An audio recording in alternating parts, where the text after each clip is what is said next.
minutes after the hour of 12 noon. A very good Tuesday to you.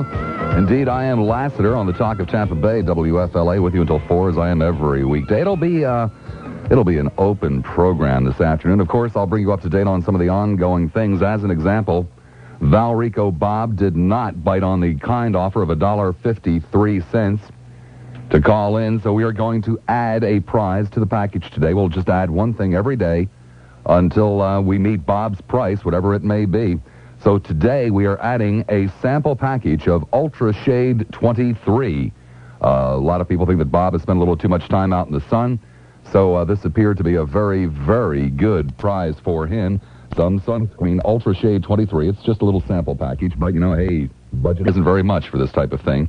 So right now we are up to $1.53, my own personal check, and a package of Ultra Shade 23. How about it, Bob? You know, is that enough to make you bite? Huh? What do you say, Bob? Yeah, we'll see. 4 hours yet to go. You never know when Bob might call in.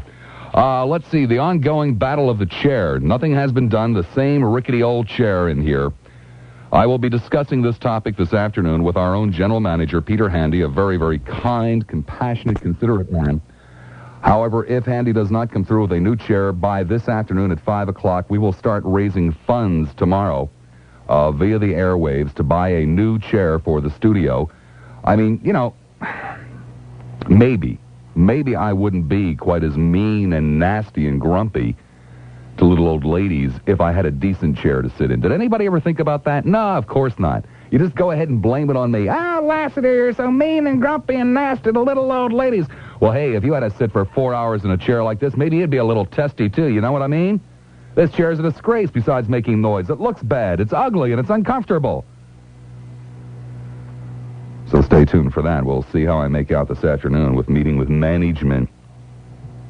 And possibly I will ask you tomorrow to start sending in donations to replace the chair in the studio. Just an absolute disaster. Speaking of absolute disasters, I am heartbroken.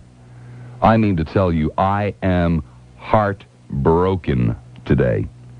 I arrived at my usual time, and I went to pull into my reserved parking space, and lo and behold, there was another car there. Now, this is not an uncommon situation. People steal parking spaces in downtown Tampa, okay?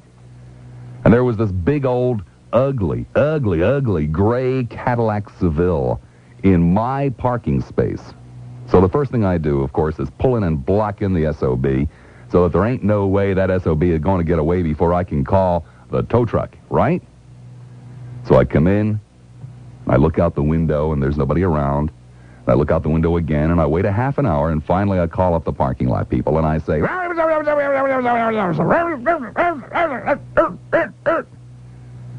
and they said, we certainly understand and agree. And so they told me to move my car, and they would come over with a tow truck.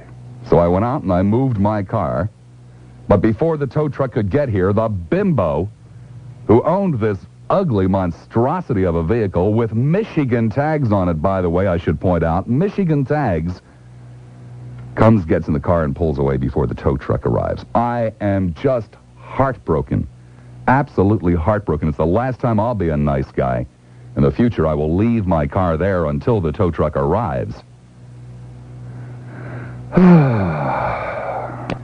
Let's see. Oh, yes, also today, we will be awarding Lunch for Two at Leverock's. Lunch for Two at Leverock's, a possible $30 value to the first old goat who calls in and tries to insult me. And, yes, another thing I wanted to discuss with you. Yesterday was an incredible day in Lassiter's poor life. I mean, just an incredible day. It started off with an interview with the Reporter magazine. Yes, I shall be Career Person of the Month for January in Reporter magazine. That followed with a photo session with the St. Petersburg Times for a bit that they're doing in the Floridian that'll be coming up in a week and a half or 2 weeks or so, I'm not sure. That followed with an hour and 45 minutes with WTOG Channel 44. That they're doing a series on talk radio that I think runs tonight and tomorrow night, if I'm not mistaken, Channel 44.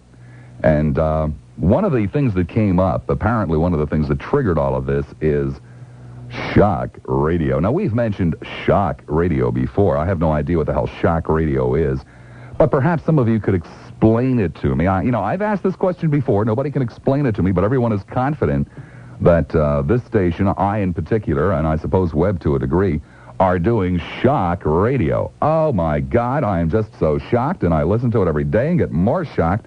So that is another possibility, another area that we might discuss. And beyond that, otherwise, it's just open moaning and groaning. I mean, is there anything left that we could complain about? I don't know. I mean, what should we be mad about today? You've got to be mad about something if you're going to have a successful talk radio show. And today I'm not particularly mad about anything except that bimbo in the car from Michigan that was in my space that got away before the tow truck had come. But I can't really see how I can turn that into a show. I could try, but just don't really think I can do it. Also, these lights in here have to be rearranged. This is terrible. We had these spotlights, and they moved them around yesterday when the people from 44 were here, and nobody's changed them back, and they're casting very unpleasant shadows. I mean, I can't work with unpleasant shadows. So I'll play some commercials and rearrange the lights. Tampa Bay. Steve in Oldsmar. Hi, Steve. You're on the air at WFLA.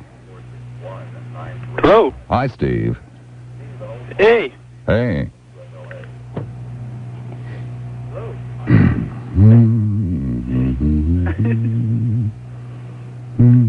You're a fag, Bob.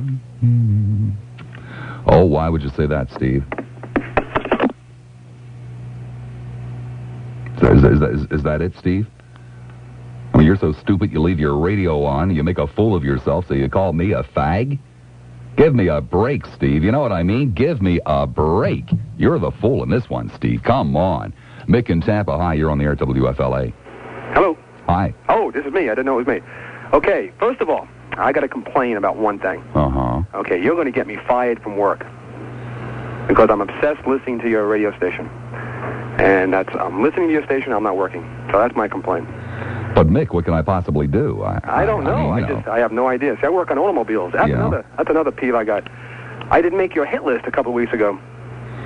Remember you were complaining about vans and boulders and all that kind of stuff? Oh, I remember vividly, yes. Yeah. You didn't complain about auto mechanics. Well, I don't have any particular complaint about auto mechanics in general. Not even grease monkeys? I mean, come on. Well, my car doesn't break down very often. Oh, okay. You know, so since I don't get my car worked on that much, how could I have that much to complain about? But I do get behind vans 3, 4, 5 times a day. You don't like vans at all, huh? I don't like vans. I see no redeeming social value whatsoever in those stupid things. I don't those blame big you. boxes on wheels. Eyesores, they're terrible looking. They get in your way. They beep your horns, everything. Can't see around them. And another thing, too, all these bozos with tinted windows that you can't see through. Oh, that gets me going. I don't know whether they want to pick their nose or drink beer. I don't know. If there was any justice in the world, you'd be allowed to carry around a sledgehammer and just, when you encounter one of these vehicles, just knock the windows out. Let me make one more comment here. Sure. You know what really gets me is people that have... No, I don't know what really gets you, Mick. I've never talked to you before. What kind of a stupid question is that? I called up before. You think I remember every bozo that calls me? What really gets you, Mick? Okay, people that have car phones. Yeah. I think they should be outlawed.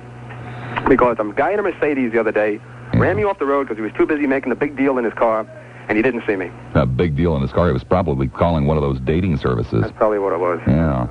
But next time you have one of your little hit list of all the things that bother you, throw the auto mechanics in there. Find something wrong with them because I feel left out. But, Mick, until I have my car worked on, I can't really complain. Oh, okay. And I usually drive a reasonably new car, that doesn't break down. And, that's good luck to you, because I get a lot of complaints from people that are very upset with their vehicles. Are you a good mechanic, Mick? I try to be, yeah. You try to be. I work on Toyotas. That's a little shot in there.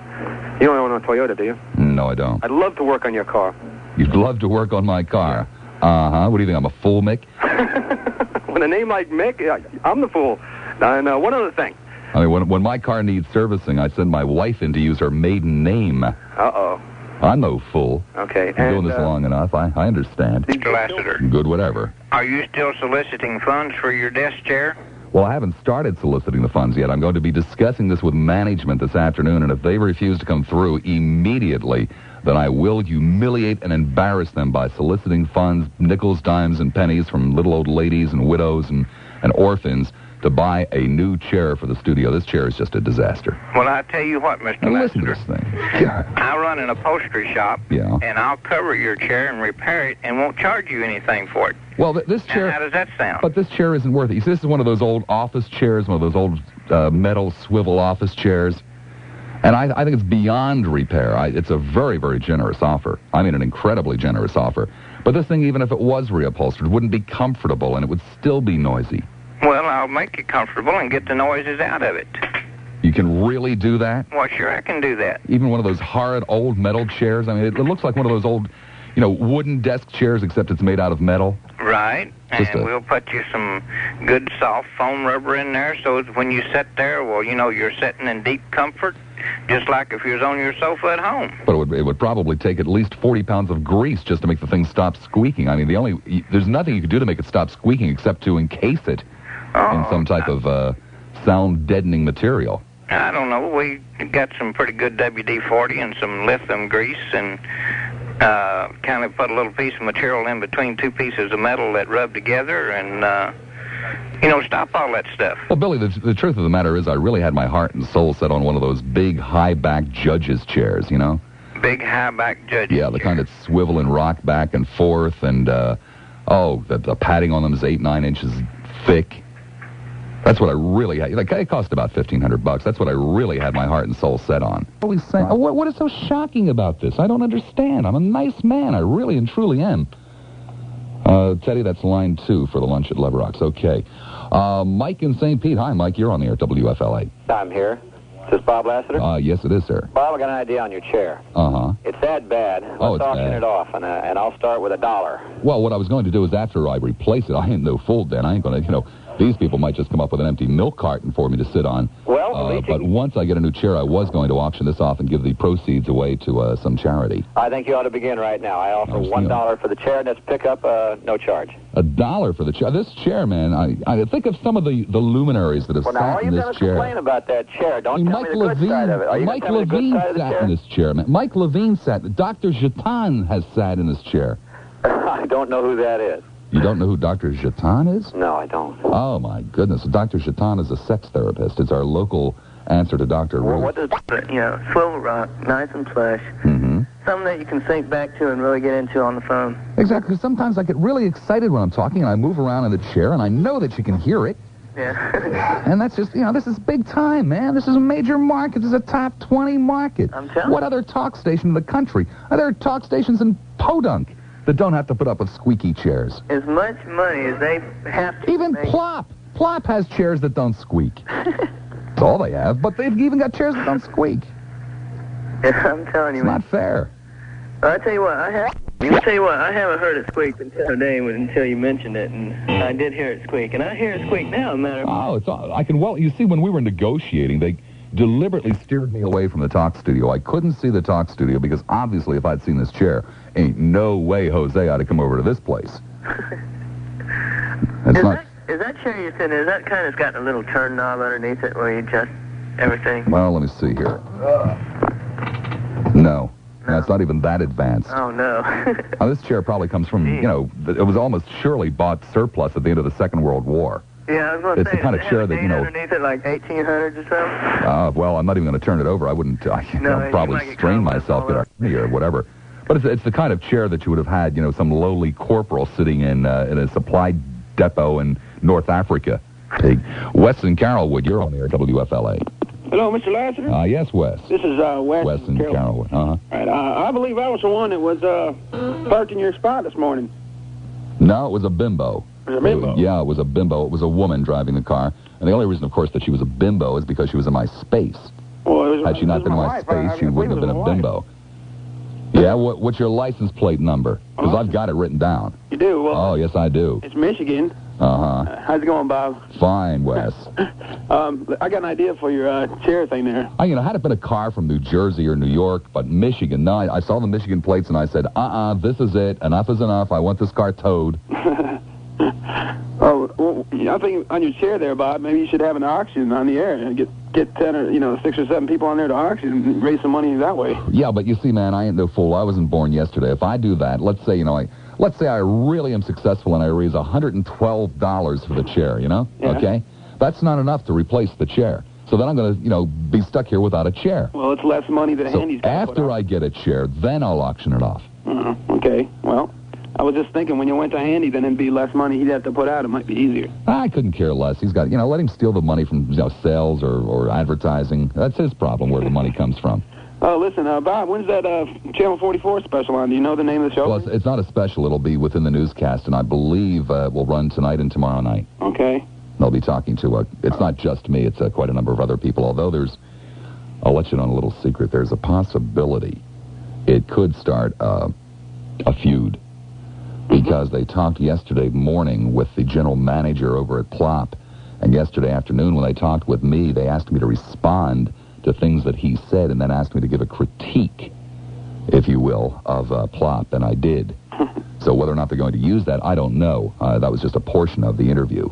But it could be exciting. I mean, it could really be exciting.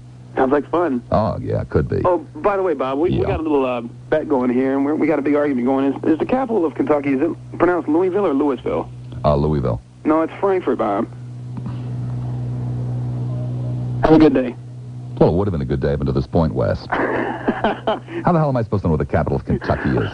See you later, Bob. What do you mean? Well, 1 second here, Wes. I mean, does it really make you feel good to show up the talk show host or something? I mean, all I do for you, the hours and hours and hours of enjoyment I have given you, you call up and try to make a fool of me. I wasn't trying to make a fool of you, Bob. Sure you were, Wes. Every time you succeeded, too. Every time I've tried, you've always got me, Bob. One more thing. Yeah. Why is it we chop down a tree and then we chop it up? I don't know, Wes. See you later. I hope not, Wes. Don't threaten me. Take care. Bob. Yes, Ron. Yeah. Listen, there's a judge's chair in Washington that they're trying to fill. Why don't you get hold of that one? Well, unfortunately, I've smoked dope. You did? Oh, yeah. Oh, God. Dropped acid. Another popped pills. Another one. Oh, yeah. I mean, it's just hopeless. I'll never get on the Supreme Court. Never, never, never, never. Well, they're pretty good-looking chairs, and I just thought that might work out well for you. Well, they are. That's actually the exact kind of chair I want. I know it is. It's the precise kind of chair I want. Sure. Something, dignified. Well, I mean, can you imagine? I don't think they'll ever find anyone to fill it. See, I would be so nice and polite if I had a comfortable chair to sit in. Sure. I mean, you've listened to the show before, right? Oh, all the time. I mean, I start out at 12 o'clock, and I'm in good humor, and I'm nice.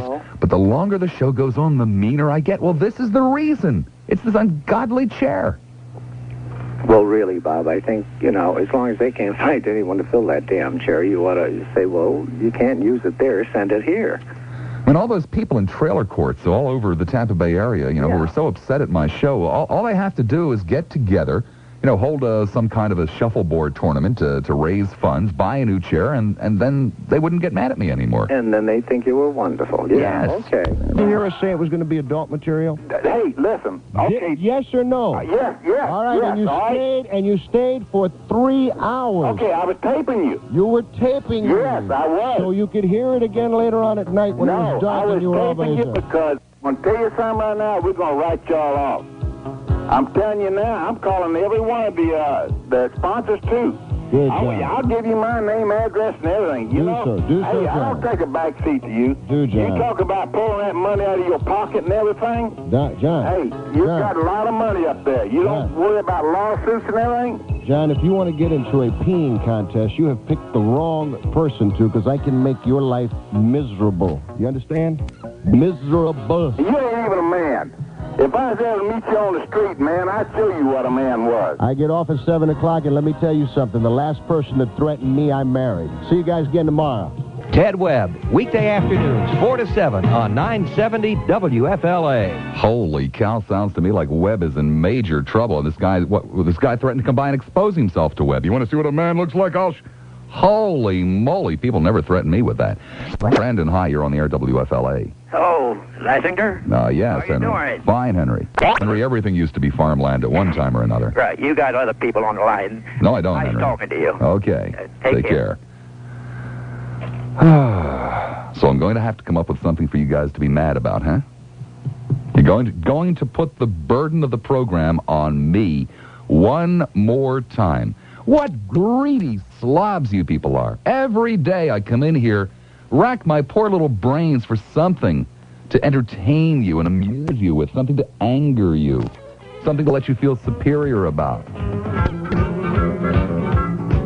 I give you a chance. Give you a chance, but no, not you people. No.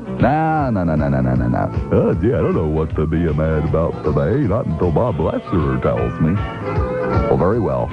Very well. If that's the way you want to play, I shall decide what to be mad about today. If that's the way you guys want to be. I mean, I did my best during the news break to come up with something for you to be angry about, something for you, to become really stimulated over in terms of conversation about. The only thing I could think of was, should there be warning labels? Should women who have had artificially enlarged breasts be required to have warning labels, tattooed, or I don't know, how you do it, it's no big, deal. I see, forced to wear little plastic stickers or something with, super glue on them. And outside of that, there's not really a hell of a lot that I want to comment on this afternoon. So, I did read a statistic this morning. It's not that I walk around thinking about such things. I really don't. But I was glancing through Forum magazine and saw a statistic that there had been 115,000 breast enlargement operations in this country through the year 1986. And so I figured, there are obviously some people, some women hopefully, but probably some men too, in the Tampa Bay area who have had breast enlargement operations. And, so it's a potential topic. It is. It's not a great topic, but it's a potential topic. Should women or men, I don't care, I'm not a sexist here, who have had breast enlargements be required to have some type of warning label so that, mere mortals don't get sucked in on. Well, you know what I mean. Don't get fooled. Don't get fooled about it. John in Tampa, hi, you're on the air, WFLA. Bob. Yes, John. Here I come up with something that I thought was an open program, and you have to throw in these breast implantations on me and throw me plumb off key. Well, John, I'm easy to get along with. I'll chat with you about something else. Yeah, but you blew my mind. It seems relevant to me. It's not fair. This, let's be honest with each other, John. Some women feel as though to get a man they have to have large breasts. So in essence, what breasts are is they're a form of advertising. And if it is indeed a form of advertising, and it is, let's be real frank with this. We do have truth and advertising laws in this country, and I think that they're good. I think it's proper. I mean, if you're going, for example, a few years ago, there was a television commercial with Campbell's soup, and they wanted you to be able to see the vegetables in the soup, so they used to put marbles in the bottom of the bowl so the vegetables would be forced up to the surface, right? It was a harmless thing. Nobody was really hurt, but everybody in the world came down on these poor people and forced them to take the marbles out of the bowl, so all the vegetables sunk down to the bottom because they said it was false advertising. It wasn't representing the soup as it really was, that there was some artificial ingredient put in there that, you normally don't have at home. Very few people that I know of put, marbles in their soup bowls. So this only seemed, reasonable to me. This is a legitimate question. But what was it that you wanted to talk about, John? Well, you done got me started on that one now. Oh, okay. It really is not the amount or the size of what have you. It's how it's presented. Yes, but it should be presented honestly. And then, if you're walking around with little sacks of gelatin or whatever it is they do to enlarge the breasts, I think there should be a warning label on it. Maybe a small tattoo, something like that. Oh, well. Well, and management have no consideration for talent. They couldn't care less. You're working at the wrong place. Well, that well may be, but that's besides the point. Yeah. Oh, well. I mean, they're heartless people. They would point out, for example, that we have 3 trash cans in the studio. Like, we need 3 trash cans, right? Yeah. Right. So they'll say, turn one of them over and sit on it. Think of it this way. You ran the rollers over a cat's tail or something. You see, if you were in the business, you'll understand this. But if you were to send out an audition tape, and Mr. Big is sitting in the big market, he's getting ready to sign you to a contract for $350,000 a year plus. And he's listening to the audition tape, and all he hears is squeak, squeak, squeak. Yeah. He's going to say, this guy's from a rinky-dink station in a rinky-dink market. We're not going to pay this guy. They'll cut the offer to probably $35,000 a year. That's right. All because of this damn squeaky chair. That's right. See, they're not thinking about you at all. You're mistreated. Well, maybe they are thinking about it. That might be too. Perhaps this is a deliberate ploy to keep us working here and keep us from going to the really big time. Check upstairs first and then get around to other things. I don't know about you. I look at the whole package. Well, I look at the whole package, too. But, let's be honest with each other, Rick. This is America, right? Yeah. It's what's up front that counts. If she's facing me, yeah, but how many girls do you see that you check out from the back, and then you got to walk around front? Well, you know, I have a large whistle that I carry with me. You just blow on that thing, and they always turn around. Oh, okay. Show would get more. Shut up, Brian. I promise. All right, we're going to consider this whole matter. I mean, I have applicants to interview here. I have things to do. Rich Erickson. Well, just cut him a check. Just call people downstairs sure. and cut him a check. I'll cut him a check. I've got this roll of rubber here in my pocket that I'll be glad to write him a check on. I mean, I've got other things that I've got to do, and we'll consider this matter here in the future. But this man obviously knows an opportunity. He just didn't realize who he was dealing with. Okay, here. Brian, they have just typed up on my computer screen. Our lovely and talented receptionist hates you for having to handle so many calls concerning chairs. There are dozens and dozens and dozens of chair salesmen out there calling the station right now, Brian. The only way, one of them's going to give me a chair. It could be you. And whoever gives me that chair, that big, luscious, thick, plush chair, is going to get mentioned forever. Oh, boy. I'm in trouble. I'm in trouble. Well, you probably make heavy bucks, so what? You go a week or two without a paycheck. Well, that's true. But just imagine, for the rest of your life, you'd be able to say, and I'm the man that provided the chair that Bob Lassiter. Just think of, you'll be able to get broads. Well, I'm married.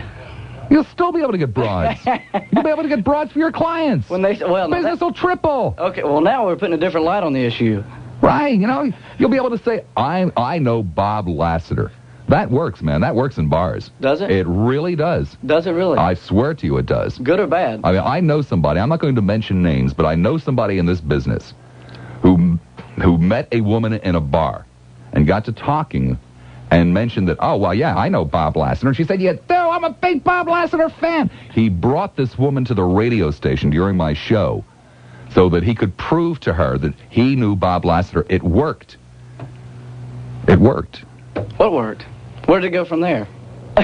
Back to his place, and, et cetera, et cetera, et cetera. Right. Well, the rest is history. But that's besides the point. I mean, it could work for you, man. This could be your big break. Gosh, it could be. So just come across with a chair. Well, how soon do you want it? Tomorrow. Tomorrow? Yes. Tough. Okay, Brian, I'm informed that we have a lot of other chair salespeople that, want to come on the air and get their companies mentioned. We've been talking with Brian Stoll from some chair company, someplace out there. They're probably fair chairs. They could be better, they could be worse. Brian, one last time. You gonna give me the chair? My personal chair? I don't care. That's the only one I can give you. Is it in good shape? Does it squeak? No, doesn't squeak. Is it guaranteed not to squeak? No. No? WD-40 comes with it. It's not even guaranteed not to squeak? Do you have any chairs that are swivel rockers that are guaranteed not to squeak? Sure, they all are. I think you're pulling my leg. Hey, that's what I'm here for.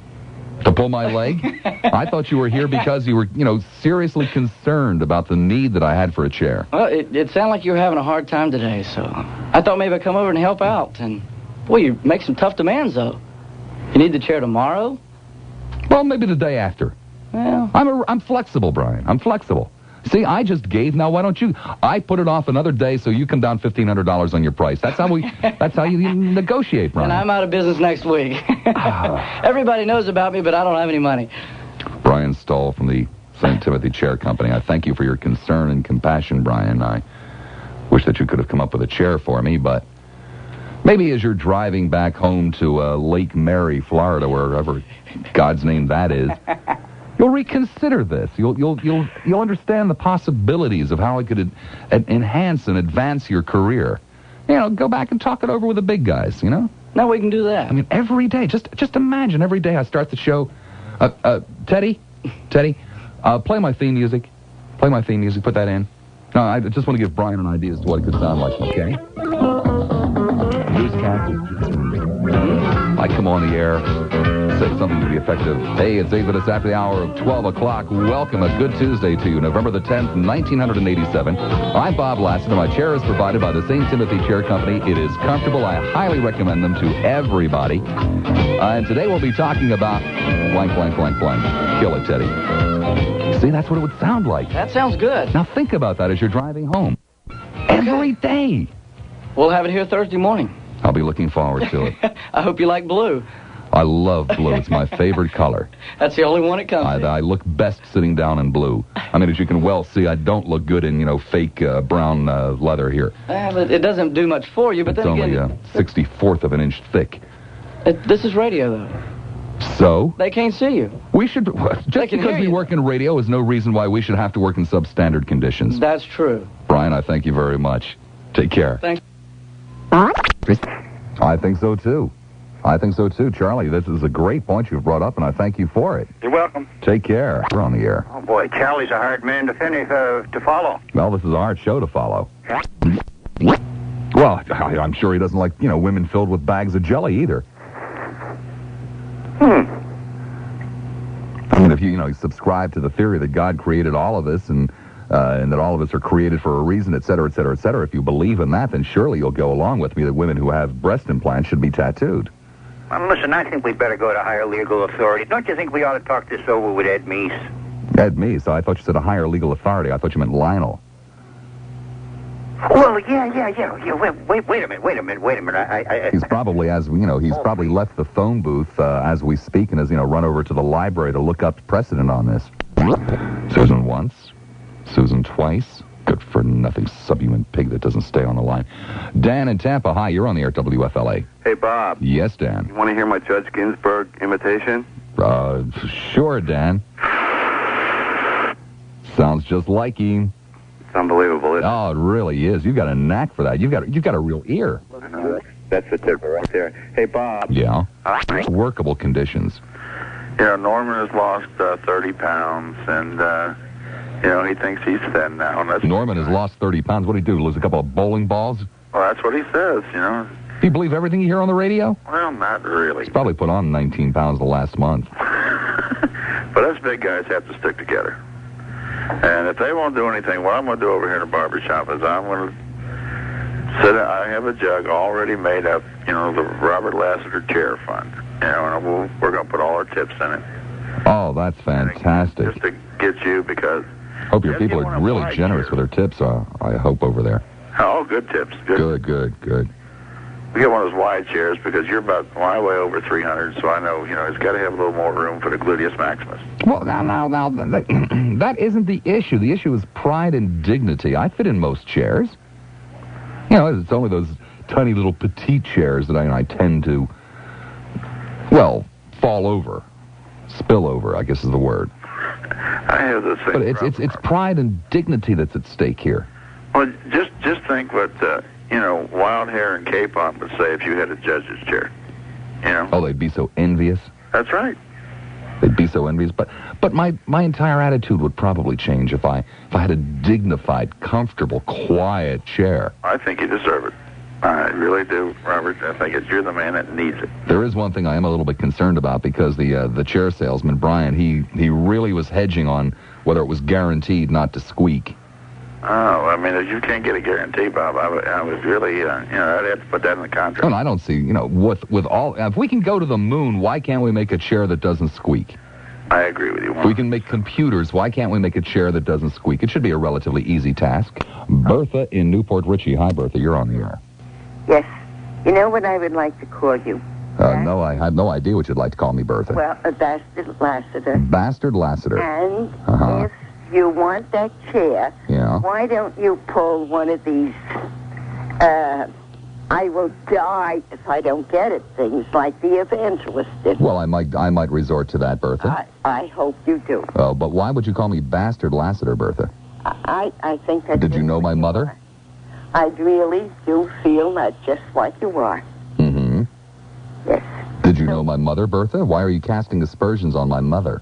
My poor dead mother. Oh, come off that. Come off what? Come off your little squeaky chair, huh? I'll come off my squeaky chair at 4 o'clock when I'm through, but in the meanwhile, I'd like to know why you're casting aspersions at my dead mother. Oh, now... a woman that you don't even know. I mean, what kind of a miserable, mean, subhuman pig are you? This is your little ridiculous way of getting on. Oh, you are. My ridiculous little way of getting on? Yes. I don't have a ridiculous little way of getting on. I might have a little ridiculous way of getting off, but not getting on. Send me money so I can get it Forget it. Let the station get it, or forget about it. I'm not going to forget about it, Bertha. Really? Really? I hope you squeak right through it. You hope I squeak right through it? Exactly. What are you drinking anyway, Bertha? Vodka and gin. Vodka and gin. What time do you start drinking in the morning? About 9:45. 9:45, I see. You stupid ass, you. Bertha, do you have grandchildren? I have 8 of them, and I'm proud of them, and I'm so happy. Oh, they must be very proud of you, Bertha. They certainly are. Ah, yeah, your grandchildren just love when you call up and cast aspersions at somebody's dead mother, huh? Don't you feel bad about that, Bertha? That's really, that's really crass. No. It's really crass. No. Oh, yes, it is, Bertha. I have heard you call Jesus Christ a bastard. No, you haven't, Bertha. Yes, I have. No, you haven't. Go. On top of being crass, rude, and drunk, you're also a liar. And you are a big, fat, stupid ass slob. Really, Bertha? Right. You ever seen me? Ah, there she goes. What a sweet woman. And she is somebody's grandmother, too. I believed in being honest with my audience, and I'll be honest with you right now. The Phnortner is incredibly quiet. I mean, it's been going pretty good, but all of a sudden, hey, that's okay. You guys don't want to talk about my chair. You guys don't want to talk about warning labels on artificially enlarged breasts. That's cool. I can live with that. It doesn't insult me. But I'll tell you what. If you don't make the Phnortners twinkle, then I'm going to solicit calls on Social Security, operations, and funerals. And you know they're sitting out there just waiting. Oh, when's he going to talk about Social Security? I mean, it's up to you guys. You want to sit there and listen to, an hour and 7 minutes of... And my check was 2 days late. What should I do about it? It's up to you. Hey, it's up to you guys. I have no problem with doing this. No problem with doing it at all.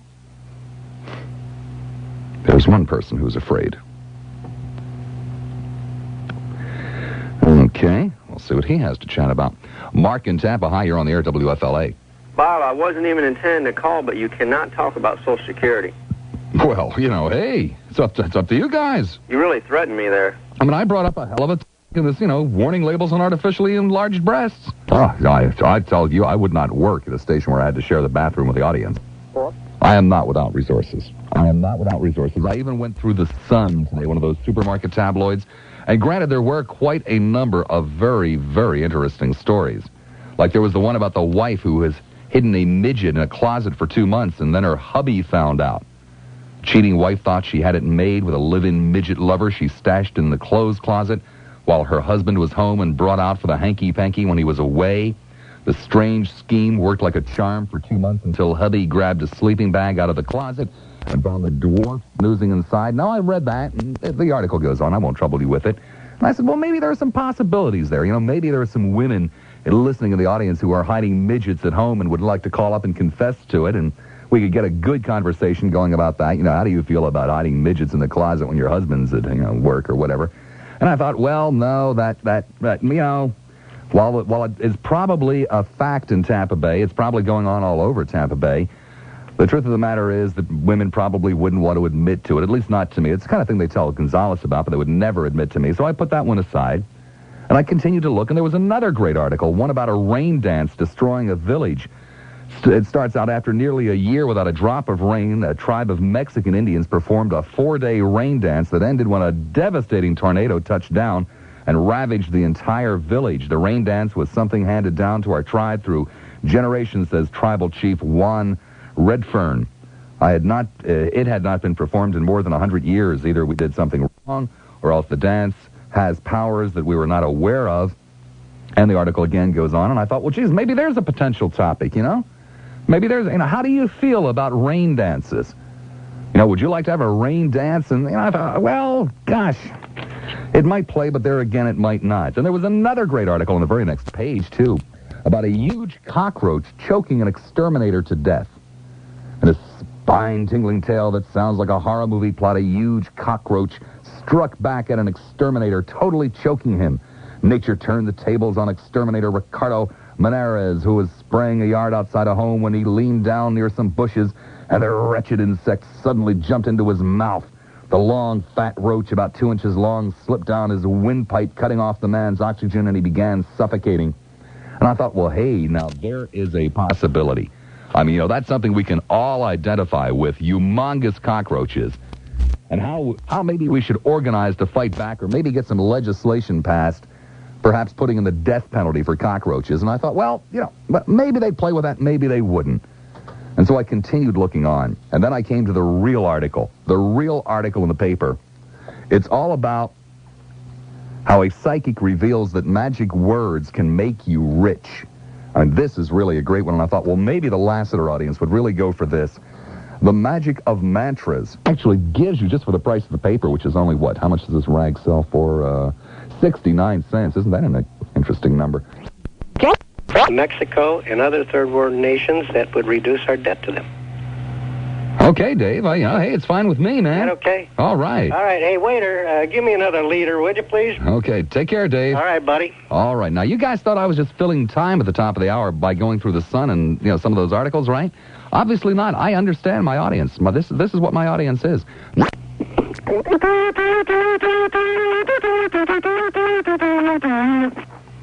Oh, he's probably already standing up and saluting. Okay, thanks, Bob. Well, hey, I'll tell you what, man. If they make sex illegal, marijuana's illegal, they'll make sex illegal, you know what I mean? And I'll tell you, I got something for Bob from Valrico on his day-to-day. Yeah. Marines, a couple of shotguns, man. A couple of shotguns through the nose of some marijuana. See how he likes it. Shotguns through the nose of marijuana. That's right, man. A salute to Bob from Valrico. Maybe there was something what Norman was saying. Yeah. Mm-hmm. Well, anyway, man, I hope you get your chair soon, man. So do I, Danny. Thank you much. Okay. Take care. I think so, too. In retrospect, but now it's too late. 3.5 hours into the show, it's too late. What do I have to gripe about? Got a lot to gripe about. What the hell? What do you think? I'm the answer man, Scott? Why do people keep asking me questions today? You know how I feel about that. No, I don't. What do you want to gripe about, Scott? Bye-bye. Phil in St. Pete. Hi, Phil. You're on the air at WFLA.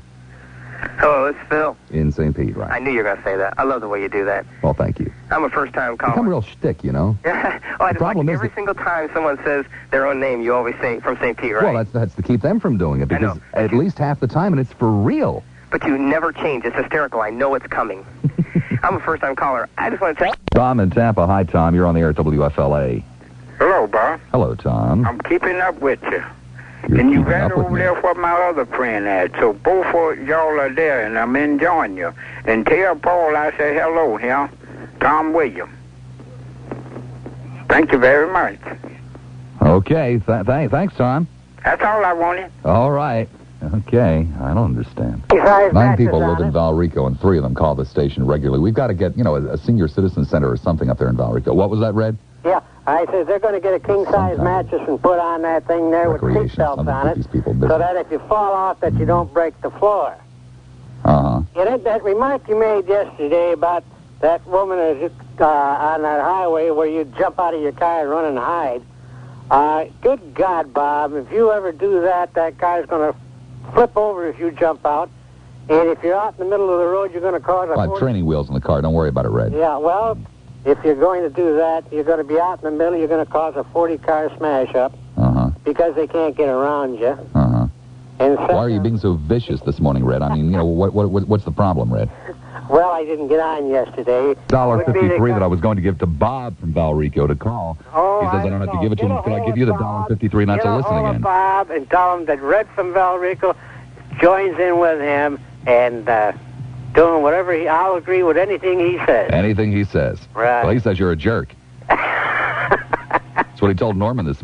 So that guy Red from Valrico, he's a real jerk. We all hate him up here. Tribune, which already ran Reagan Sucks last week, censored it.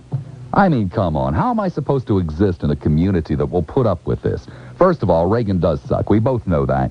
We all know that, as a matter of fact. The man does suck. He's disgusting. Tragedy, a travesty, an embarrassment, on and on and on. All those kinds of good words. Hush to your telephones. Bill in St. Pete. Hi, you're on the air at WFLA. Yeah, this is Bill from St. Pete, yeah. Uh-huh. Hey, listen, you said that you was on the show the other night. No, what was last that all night. About? I don't know. I have no idea. On TV. I don't know. Well, you was just talking to a fella saying you was on. Yeah, but what about secular humanists? Where do you stand on them? Huh? What about secular humanists? Where do you stand on them? What is that? Doesn't make any difference. Where do you stand on them? Well, I got to know what it is. I have no idea why that was handed to me. Ken in Tampa, hi, you're on the air at WFLA. Yeah, I'd like to order a case of light bulbs. In case of who? Light bulbs. Light bulbs. Yeah, don't y'all sell light bulbs? No, we don't. From 12 to 1? That's the other station. Actually, they've moved that to the evening. Now they sell vitamins in the daytime. Ah, well, my boss told me to call this number to order a case of light bulbs. No, sorry, we don't sell light. Well, it all depends. How many did you want? Well, I need a case of 40-watt extra soft lights. 40-watt extra soft. How much are you willing to pay for them? Hell, I don't know. He just told me to order a case of light bulbs. Just a second. Let me see if we have them in stock. Teddy, you want to call down the hardware store and see what kind of a price we can get on a case of 40-watt soft white light bulbs? Perhaps, we can cut a deal with this guy, make a few bucks on the side. Sir, I think... Oh, damn, he hung up. Damn, I was going... sir, if you're still listening, I think we can cut a deal on those. Just a second. Let me check with the stock man again. How much are they? 27 cents a piece. Yeah, we can let you have those at a bargain rate of 30 cents a piece. 30 cents a piece, sir. So if you'll call back, we can let you have those light bulbs at 30 cents a piece, an entire case. We'd be delighted to let you have them. I'm going to do an entire series of programs when I come back on my week in Iowa. I can't.